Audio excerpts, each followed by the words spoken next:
मिलबो चोरी चोरी तोहरा से गोरी। पागल कइले रूपवा बा तोरी मिलबो चोरी चोरी तोहरा से गोरी। पागल कर देनी की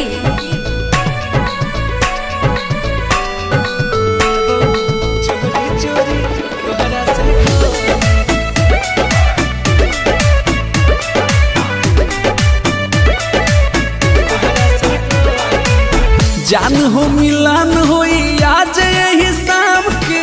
हाँ? बचा के तनिका आराम से। अच्छा ठीक है हम हल्का मिले रही की